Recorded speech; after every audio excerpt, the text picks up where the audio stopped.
tell here, and it's been a while since I last posted, and that's due to personal reasons which I won't be able to share right now, but I'm back and I'm good, and I'll be reviewing the Xiaomi Redmi 13C, which is the brand new budget contender in the Xiaomi lineup. And as you all know, we'll be going through all the aspects to see if the device is worth its price tag. It is worth mentioning that the Xiaomi Redmi 13C comes in 3 internal variants, which goes from $140 to around $170, and if you're in Nigeria, that is around 98,000 naira to 121,000 naira.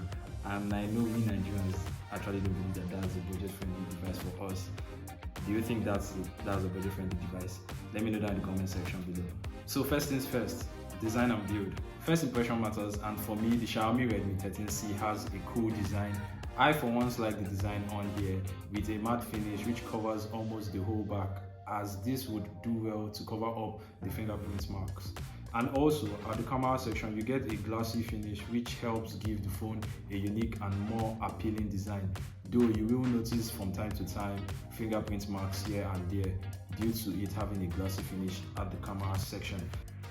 Coming in at a weight of 192 grams, you do get a flat side build which makes it comfortable to hold in the hands. At one side of the phone, you get your power button which acts as a fingerprint scanner as well as your volume button, and at the other side you get a dual SIM/SD card tray. At the top you get a 3.5mm headphone jack, which is good to see there, and at the bottom you get a mic, a Type-C port and a mono speaker. Now onto the display, but before that, if you're new to the channel, please like, subscribe and hit the bell icon to get more notifications on my next video. With that said, let's get right into the video. Now here is the part I feel like they didn't actually kill it, but based on the fact that it is a budget smartphone, it does get a pass. With a 6.7-inch display and a screen to body ratio of 93.7%, the Redmi 13C does a decent job. A resolution of 720 by 1600 pixels coupled with a 260 ppi density and an IPS LCD display which can hit up to 600 nits brightness. Though it does struggles when in direct contact with the sun, as it is quite hard to see what you are doing with slightly bigger bezels at the chin of the phone and at the side of the phone.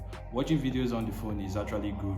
It is able to deliver good vibrant colors. Thanks to the 6.7-inch display, viewing content is a lot more comfortable with a teardrop notch which does not disturb viewing content in any ways. Though one upside to all this is the fact that the Redmi 13C gets a 90Hz refresh rate, which by the way makes things smooth to use on the phone, as it is responsive and quick to open up whatsoever you want it to do. Under the hood, we've got 2020's Helio G85 chipset, which if you ask me isn't all that great, considering the fact that it's been out for about 3 years now, and most of you will be planning to get this phone and hold it this year and hold it on for the next 1 year, so I'm guessing November 2024.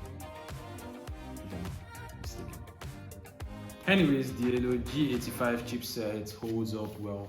You can game on it, and it is able to handle basic day-to-day tasks as well as keep apps running at the background with no need to be worrying about the apps restarting or reopening. It's actually good, especially paired up with the 90Hz refresh rate to keep things smooth and nice. So that's basically it for the performance. Now let's talk about the cameras.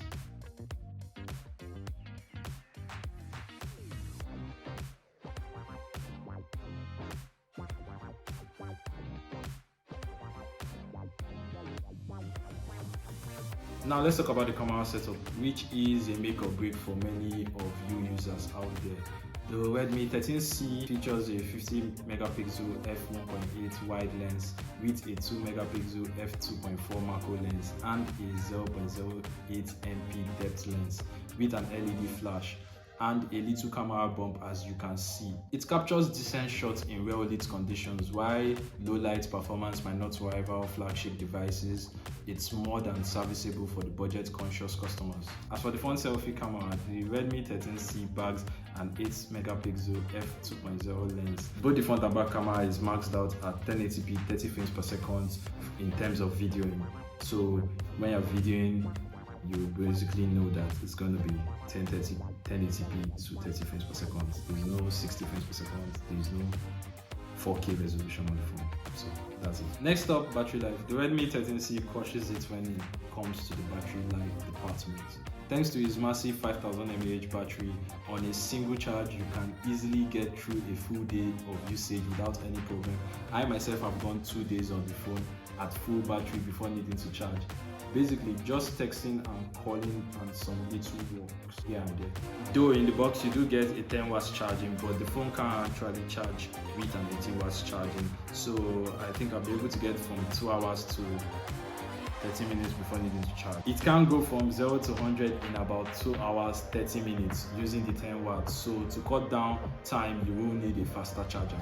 Lastly, the software. Xiaomi's MIUI has come a long way, and the Redmi 13C runs on the latest version, which is the MIUI 14 on top of Android 13, and with my time using the phone, I haven't noticed any bugs. As of the time of shooting this video, if you have noticed, I have an update, and don't worry, I did update it and there is no issue at the moment. The phone is still fast and responsive. The added features here enhances the overall experience, though it is worth mentioning that there is no split screen, multitasking, app sidebar and second space. So in conclusion, is the Xiaomi Redmi 13C actually worth the prices are as a budget phone? Well, to me it's kind of a two-way thing, which is either yes or no. Yes, if you are a lightweight user or a person that just needs it to do minimum some works, text, call and watch movies, and you are actually okay with having a bigger battery, which is the 5000 mAh, and also you also have to consider that there is no case. The phone doesn't come with any case, so if you're that kind of person who can ignore all those minor details, then fine, the phone is for you. But if you are a gamer, based on gaming phones needing to have a lot of updates and issues coming up, I don't think the Helio G85 chipset can carry on. Based on it's been 3 years since the chip came out. Come on.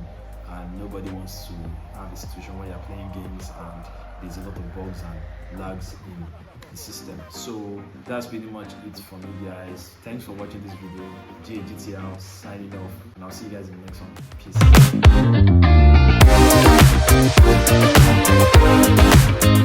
Peace.